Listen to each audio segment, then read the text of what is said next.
Hi hello ನಮಸ್ಕಾರ ವೀಕ್ಷಕರೇ, boss ಟಿವಿಯ ವಿಶೇಷ ಕಾರ್ಯಕ್ರಮಕ್ಕೆ ಸ್ವಾಗತ. ನಾನು ಪಲ್ಲವಿ ರಾಜ್. ಪಂಚರಾಜ್ಯಗಳ ಚುನಾವಣೆ ಬಹುತೇಕ ನಮಗೆ ರಿಸಲ್ಟ್ ಏನು ಅನ್ನೋದು ಸದ್ಯಕ್ಕೆ ಗೊತ್ತಾಗಿದೆ. ಪಂಚ ರಾಜ್ಯಗಳಲ್ಲಿ ಬಹಳ ಎಕ್ಸೈಟ್ಮೆಂಟ್ ಆಗಿದ್ದಂತಹ ರಾಜ್ಯಗಳು ಅಂತಂದ್ರೆ ಒಂದು ತಮಿಳುನಾಡು, ಮತ್ತೊಂದು ವೆಸ್ಟ್ ಬೆಂಗಾಲ್. ಹಾಗೆ 15 ವರ್ಷದ ದೀದಿ ಕೋಟೆಯನ್ನ ಮೋದಿ ಹಾಗೆ ಶಾ ಅವರ ಜೋಡಿ ಮೋಡಿ ಮಾಡಿರುವಂತದ್ದು, ಬಿಜೆಪಿ ಕಮಲ ಅರಳಿರುವಂತದ್ದು. ಸದ್ಯಕ್ಕೆ ಎಲ್ಲ ಒಂದಷ್ಟು ವಿಚಾರವನ್ನ ಚರ್ಚೆ ಮಾಡ್ಲಿಕ್ಕೆ ನನ್ನ ಜೊತೆಗೆ ನನ್ನ ಕೊಲೀಗ್ಸ್ ಜಾಯ್ನ್ ಆಗಿದ್ದಾರೆ. ಅವ್ರನ್ನ ವೆಲ್ಕಮ್ ಮಾಡಿ ಪ್ರೋಗ್ರಾಮ್ ನ ಸ್ಟಾರ್ಟ್ ಮಾಡೋಣ. So Seema, welcome to show. Thank you. Hari ಅವರೇ ವೆಲ್ಕಮ್ ಟು ಶೋ. ಹಾಗೆ ತೀರ್ಥ ಅವರೇ ವೆಲ್ಕಮ್. Thank you. ಈ ಒಂದು ರಿಸಲ್ಟ್ ನ ಎಕ್ಸ್ಪೆಕ್ಟ್ ಮಾಡಿದ್ರ? ಯಾಕಂದ್ರೆ ಎಕ್ಸಿಟ್ ಪೋಲ್ ನಲ್ಲಿ ಆಲ್ಮೋಸ್ಟ್ ನಮಗೆ ಗೊತ್ತಾಗಿತ್ತು ಯಾವ ರಾಜ್ಯದಲ್ಲಿ ಯಾವ ಪಾರ್ಟಿ ಬರ್ಬೋದು ಅಂತ. ಬಟ್ ಶಾಕಿಂಗ್ ಏನಪ್ಪಾ ಅಂತಂದ್ರೆ ತಮಿಳ್ನಾಡಲ್ಲಿ ಟಿವಿಗೆ ಬಂದಿದೆ. ಸೊ ಸದ್ಯಕ್ಕೆ ದೀದಿ ಕೋಟೆಯನ್ನ ಮೋದಿ ಶಾ ಜೋಡಿ ಮೋಡಿ ಮಾಡಿ ಗೆದ್ಕೋಬಿಟ್ಟಿದ್ದಾರೆ. ಸೊ ಏನ್ ಹೇಳ್ತೀರಿ? ಸೊ ಮೊದಲನೇದಾಗಿ ನಾನು ಇವತ್ತಿನ ರಿಸಲ್ಟ್ ನಾನು ಫಸ್ಟ್ ಕಾನ್ಸಂಟ್ರೇಷನ್ ಅಂದ್ರೆ ಎರಡು ಸ್ಟೇಟ್ ಮೇಲೆ, ಒಂದು ತಮಿಳ್ನಾಡು, ಒಂದು ವೆಸ್ಟ್ ಬೆಂಗಾಲ್. ಅದರಲ್ಲೂ ಕೂಡ ಪ್ರಿಫರೆನ್ಸ್ ಅಲ್ಲಿ ವೆಸ್ಟ್ ಬೆಂಗಾಲ್ ಬಗ್ಗೆ ಮಾತಾಡೋಣ. ವೆಸ್ಟ್ ಬೆಂಗಾಲ್ ಹೆಂಗೆ ಅಂತಂದ್ರೆ ಅಲ್ಲಿ TMC ಪಾರುಪತ್ಯ, ಅಲ್ಲಿ ಬಿಜೆಪಿ ಆಗ್ಲಿ ಕಾಂಗ್ರೆಸ್ ಆಗ್ಲಿ ಬೇರೆ ಯಾವುದೇ ಪಾರ್ಟಿಗೆ ಅಲ್ಲಿ ಚಾನ್ಸ್ ಇರಲಿಲ್ಲ. ಸೊ ಮೋದಿ, ನೀವ್ ಹೇಳ್ದಂಗೆ ಮೋದಿ ಶಾ ಜೋಡಿ, ಅದ್ರ ಜೊತೆಗೆ ಹಲವಾರು ಬಿಜೆಪಿ ನಾಯಕರ ಒಂದು ಅಲ್ಲಿ ಪಡೆನೇ ಅಲ್ಲಿ ಎಲೆಕ್ಷನ್ ಟೈಮಲ್ಲಿ ಹೋಗಿದ್ರಲ್ಲಿ ಬೀಡು ಬಿಟ್ಟು ಅಲ್ಲಿ ತಮ್ಮ ಕ್ಯಾನ್ವಾಸ್ ಮಾಡಿ ಬೇರೆ ಬೇರೆ ಸ್ಟ್ರಾಟಜಿ ಎಲ್ಲ ಮಾಡಿ ಅದು ಇವಾಗ ವರ್ಕ್ ಆಗಿದೆ.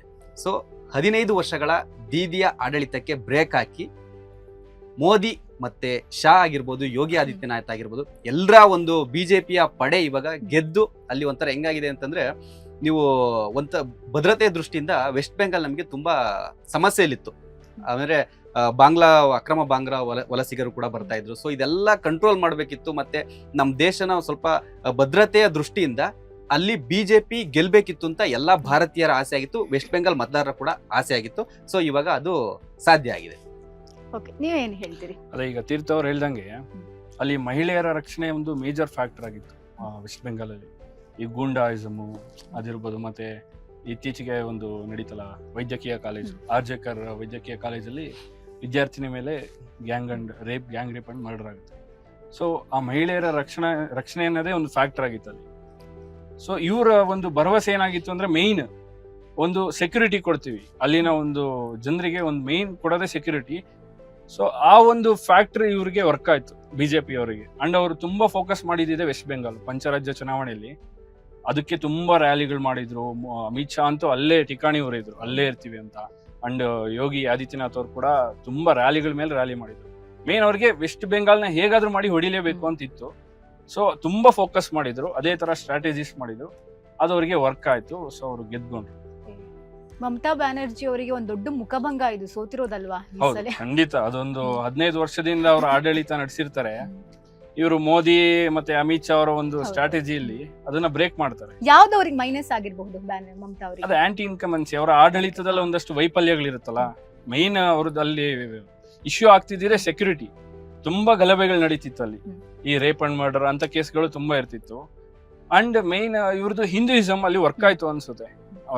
ಒಬ್ಬೊಬ್ರು ಹೇಳ್ತಾರೆ ಮೋದಿ ಗೌರ್ಮೆಂಟ್ ಇದು ಆ ಒಂದು ಹಿಂದೂ ಐಡಿಯಾಲಜಿ ವರ್ಕ್ ಆಗಲ್ಲ, ಡೆವಲಪ್ಮೆಂಟ್ ಬೇಕು ಅದು ಇದು ಅಂತ. ಬಟ್ ಇವ್ರು ಅದನ್ನ ಅಲ್ಲಿ ಫೋಕಸ್ ಮಾಡ್ತಾರೆ. ವೆಸ್ಟ್ ಬೆಂಗಾಲ್ ಅಲ್ಲಿ ಅದನ್ನೇ ಫೋಕಸ್ ಮಾಡಿ ಅವರು ವರ್ಕ್ ಮಾಡಿದ್ದಾರೆ, ಅಲ್ಲಿ ವರ್ಕ್ ಆಗಿದೆ. ಅದು ಇಷ್ಟು ವರ್ಷಗಳ ಕಾಲ ಬಿಜೆಪಿ ಆಡಳಿತ ಅಥವಾ ಬೇರೆ ಪಕ್ಷದ ಆಡಳಿತ ಬೇಡ ಅನ್ಸ್ಬಿಟ್ಟಿತ್ತ ಇವರಿಗೆ ಅಂತ ವೆಸ್ಟ್ ಬೆಂಗಾಲ್ ಅವರಿಗೆ? ಈಗ ಸಡನ್ ಆಗಿ ಅಕ್ಸೆಪ್ಟ್ ಮಾಡ್ಕೊಳ್ತಾರೆ ಅಂತಂದ್ರೆ ಅವರಿಗೂ ರೋಸ್ ಹಿಡಿದು ಹೋಗಿತ್ತು ಅನ್ಸುತ್ತೆ ಮಮತಾ ಅವರ ಆಡಳಿತ.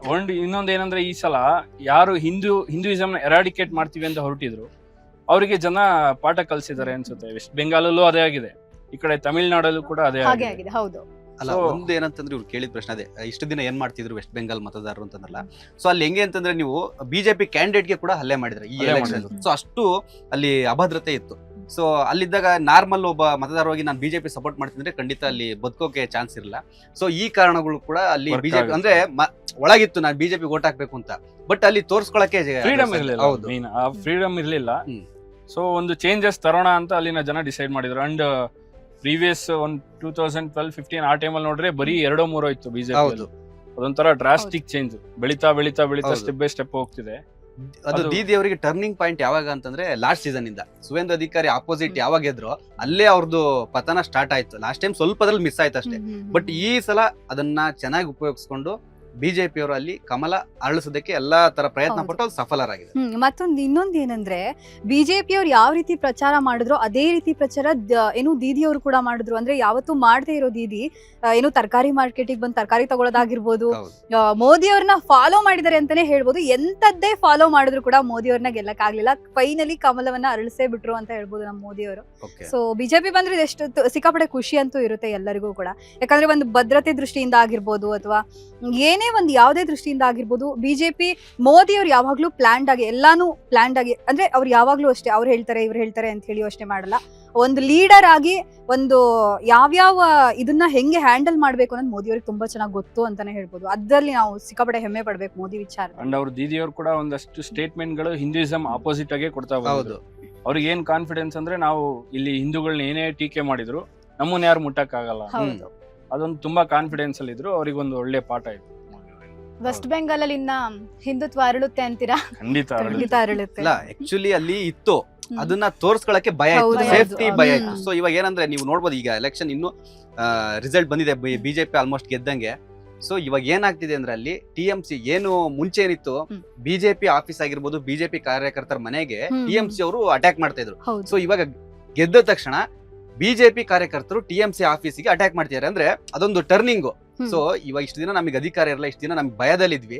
ಸೊ ಇವಾಗ ನಮ್ದೇ ಅಧಿಕಾರ ಇದೆ. ಹೌದು. ಸೊ ನಾವು ನಿಮ್ ತರನೇ ಏನ್ ವಾಪಸ್ ಕೊಟ್ಟಿದ್ರೆ ನಮ್ಗೆ, ನಾವು ಅದನ್ನ ವಾಪಸ್ ಕೊಡ್ತೀವಿ ಅನ್ನೋ ತರ ಇವಾಗ ಮಾಡ್ತಿದ್ದಾರೆ. ಇನ್ನೊಂದೇನಂದ್ರೆ ವಾಪಸ್ ಕೊಡ್ತೀವಿ ಅನ್ನೋದಕ್ಕಿಂತ ಹೆಚ್ಚಾಗಿ ಒಂದು ಪಕ್ಷದಲ್ಲಿ ಒಂದು ಲೀಡರ್ ಆಗಿ ನಾವು ಏನೋ ಸಂಭಾಳಿಸ್ತಾ ಇದೀವಿ ಒಂದು ರಾಜ್ಯನ ಅಥವಾ ಒಂದು ಏನು ರಾಜ್ಯನ ಅಂತ ನೋಡೋದಾದ್ರೆ ಆ ಲೀಡರು ಎಲ್ಲರನ್ನು ಈಕ್ವಲ್ ಆಗಿ ನೋಡ್ಬೇಕು. ಹೌದು. ಹಿಂದೂ ಮುಸ್ಲಿಂ ಈ ತರ ನೋಡಿದ್ರೆ ಆಗಲ್ಲ. ಯಾಕಂದ್ರೆ ನೆಕ್ಸ್ಟ್ ಡೇಸ್ ಅಲ್ಲಿ ಅವ್ರಿಗೆ ಹೇಗೆ ಓಟ್ ಹಾಕ್ತಾರೆ. ಇವಾಗ ಏನು ಹಿಂದೂಗಳೆಲ್ಲ ಮೋದಿ ಅವ್ರಿಗೆ ಓಟ್ ಹಾಕಿದ್ದಾರೆ, ಅದ್ರಲ್ಲಿ ಎಷ್ಟೋ ಜನ ಅವ್ರವರು ಇರ್ಬೋದು. ಹೌದು. ಸೊ ಒಂದ್ ಲೀಡರ್ ಆದವರು ಎಲ್ಲಾರನ್ನು ಹ್ಯಾಂಡಲ್ ಮಾಡೋ ಕೆಪಾಸಿಟಿ ಇರ್ಬೇಕು ಅವ್ರಿಗೆ. Correct. ಇವ್ರ ಕ್ಯಾಸ್ಟ್ ಅವ್ರು ಬೇರೆ ಅವ್ರ ಕ್ಯಾಸ್ಟ್ ಅವ್ರು ಬೇರೆ ಅಂತ ಹೋದ್ರೆ ಆಗಲ್ಲ. ಸೊ ಅದು ಅವ್ರಿಗೆ ಮೈನಸ್ ಆಯ್ತು ಅಂತ ನನಗನ್ನಿಸ್ತು. ದೀದಿ ಅವ್ರಿಗೆ ವರ್ಕ್ ಆಗಿದೆ ಏನಂದ್ರೆ ಬಿಜೆಪಿಗೆ ಅಲ್ಲಿ ಅದೇ ಹೇಳಿದ್ನಲ್ಲ, ಆರ್ಜಿಕರ್ ಮೆಡಿಕಲ್ ಕಾಲೇಜ್ ಅಲ್ಲಿ ಆ ಸಂತ್ರಸ್ತೆ ತಾಯಿಗೆ ಟಿಕೆಟ್ ಕೊಡ್ತಾರೆ. ಹೌದು. ಅದೊಂದು ಇವ್ರಿಗೆ ತುಂಬಾ ಪ್ಲಸ್ ಆಯ್ತು. ಪ್ಲಸ್ ಆಯ್ತು. ಹೌದು. ಅದೊಂದು ಒಳ್ಳೆ ಸ್ಟ್ರಾಟಜಿ ಅವರು ಅಲ್ಲಿ ವರ್ಕ್ ಮಾಡಿದ್ರು. ಅವರಿಗೆ ಟಿಕೆಟ್ ಕೊಟ್ಟಿದ್ರಿಂದ ಅಲ್ಲಿ ಎಷ್ಟೋ ಹೆಣ್ಮಕ್ಳಿಗೆ ಅದೊಂದು ಭರವಸೆ ಬಂತು, ಹೌದಪ್ಪ ನಮ್ ಪರವಾಗಿ ನಿಲ್ತಾರೆ, ನಮಗೂ ರಕ್ಷಣೆ ಸಿಗುತ್ತೆ. ಹೌದು. ಅದ್ರ ಪರವಾಗಿ ಒಂದು ಇವ್ರೇನೋ ಒಂದು ಕೆಲಸ ಮಾಡ್ತಾರೆ ಅನ್ನೋದು ಅವರಿಗೆ ಭರವಸೆ ಬಂತು. ಹಂಗಾಗಿ ಒಂದು ಆ ಮಹಿಳೆಯರ ಓಟ್ ಕೂಡ ಇವ್ರಿಗೆ ತುಂಬಾ ಶೇರ್ ಆಗಿದೆ. ಅಲ್ಲ, ಬಿಜೆಪಿ ತರ ಸಾಕಷ್ಟು ಪ್ರಯೋಗ ಮಾಡಿದೆ. ಅಂದ್ರೆ ಲಾಸ್ಟ್ ಟೈಮ್ ಒಡಿಶಾ ಎಲೆಕ್ಷನ್ ನೋಡ್ಬೋದು. ಒಡಿಶಾ ಎಲೆಕ್ಷನ್ ಏನಾಯ್ತು ಅಂದ್ರೆ ಒಬ್ಬ ಬಡ ಮಧ್ಯಮಗಿನ ಲೋಯರ್ ಕ್ಲಾಸ್ ಒಬ್ಬ ಯುವಕನ್ನ ಮುಸ್ಲಿಂ ಯುವಕರು ಸೇರ್ಕೊಂಡು ಕೊಂದಾಕ್ತಾರೆ ಏನೋ ಬೇರೆ ಕಾರಣ. ಸೊ ಅಮಿತ್ ಶಾ ಅಲ್ಲಿ ಹೋಗ್ಬಿಟ್ಟು ಅವರ ತಂದೆಗೆ, ಯಾರು ಸಾವನ್ನಪ್ಪಿರ್ತಾನಲ್ಲ ಆ ಯುವಕನ ತಂದೆಗೆ ಟಿಕೆಟ್ ಕೊಟ್ಟು ಗೆಲ್ಸ್ಕೊಂಡ್ ಬರ್ತಾರೆ. ಸೊ ಈ ತರ ಇದೆ ಉದಾಹರಣೆಗಳು. ಮತ್ತೆ ಈ ಗೂಂಡಾಯಿಸಂ ಇದೆಯಲ್ಲ, ಅದು ಅವರು ಜಮ್ಮು ಕಾಶ್ಮೀರ್ ಇರ್ಬೋದು ಅಥವಾ ಉತ್ತರ ಪ್ರದೇಶ್ ಇರ್ಬೋದು, ಎಲ್ಲೆಲ್ಲೆಲ್ಲೆಲ್ಲ ಅವರು ಒಂದು ಆ ಪವರ್ ತಗೋತಿದಾರೋ, ಈ ಕಾಶ್ಮೀರದಲ್ಲಿ ಅವ್ರ ಗೌರ್ಮೆಂಟ್ ಇಲ್ಲ ಅಂದ್ರು ಅಲ್ಲಿಗೆ ಒಂದ್ ಲೆವೆಲ್ಗೆ ಅವರು ಅದನ್ನ ಎರಾಡಿಕೇಟ್ ಮಾಡಿದ್ದಾರೆ. ಹೌದು. ಅಂಡ್ ಉತ್ತರ ಪ್ರದೇಶದಲ್ಲಿ ಕೂಡ ಇವ್ರ ಗೌರ್ಮೆಂಟ್ ಬಂದಾಗಿನ, ಸ್ಟೇಟ್ ಗೌರ್ಮೆಂಟ್ ಬಂದಾಗಿನ ತುಂಬಾ ಈ ಯೋಗಿ ಆದಿತ್ಯನಾಥ್ ಅವ್ರ ಲೀಡರ್ಶಿಪ್ ನಲ್ಲಿ JCB ರೂಲ್ ಅದು ಇದು ತಂದು ತುಂಬಾ ಅದನ್ನ ಕಂಟ್ರೋಲ್ ಮಾಡಿದ್ದಾರೆ.